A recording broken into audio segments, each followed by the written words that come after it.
what's coming out of it is that it's on very not yeah poor quality soils. That's the first thing. So what are the products you can get from a poor quality soil? Forget the wildlife. What can you get from poor quality soils? And what they've achieved down there is with organic animals. So now he or she, they are actually getting quite a good income from organic animals.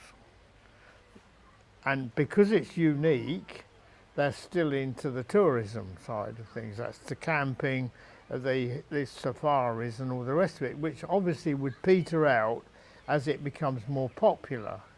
But if I was a big landowner, I would be thinking that, and I'm still in this, grain harvest and all the rest of it. I was thinking, well, there are fields which are costing me money. They're costing the environment effects on the oil the fertilizer chemicals, other chemicals produced from oil, and we shouldn't be doing it. So therefore, where can I reduce my carbon, whatever, and still get an income? And I think that is one of the ways it would go. Now, based where I am, and it's been picked up on, because there's no way that Windsor will ever be rewilded, because it's open to the public, it has enormous number of visitors, it has enormous a number of events, and it's a working landscape. What's happened is the farming side of it is coming out of arable. The farming side is going into organic, right? And you've got all these other activities taking place. So what I see Windsor as is the transition between the old money-making industrial estate of farming and all the rest of it through to a middle ground. And of course, Windsor's got this reservoir of old trees, old woodlands, old, and they're still there. So obviously you capitalise on those from the point of view of expanding around those things, but it's in between the extreme. And of course the last thing you ever do in rewilding is mention wolves and bears, because they might not even happen in your lifetime, but that is the reaction of the media and people. But if we can say what we're doing is we're helping the soil, but we're getting an income from it. So they are going to go to rare breeds, White Park or Longhorn or something like this. They have a farm shop, there will be other outlets. So the land will still be in production, but in a sustainable production, and amenity and wildlife will benefit.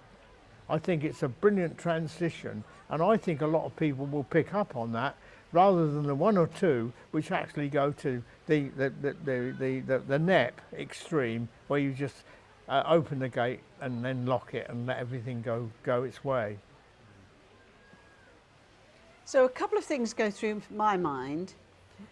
First of all, I think we do need to think back to what the original landscapes were before man had a big impact on them.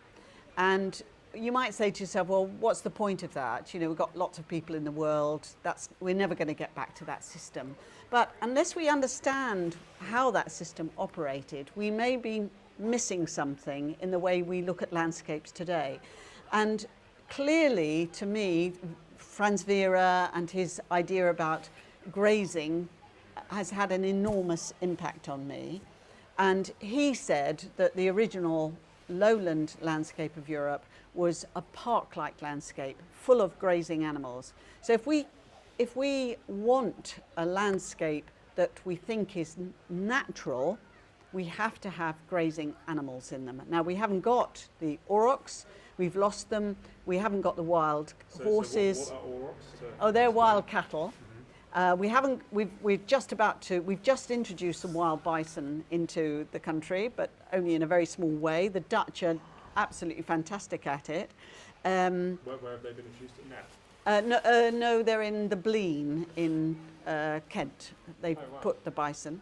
But they put them in woodland, so they missed the point. Yes, I don't quite know why they've put them there, but anyway, because if you go to the Dutch ones, they're in the dune system, which is an open system, or they're in heathland system, so it's a very mixed landscape. So to me, the more different types of grazers you can get and browsers, the more important it is for the diversity of the vegetation, because structure is the most important thing. I think the original structure of the landscape was very, very diverse.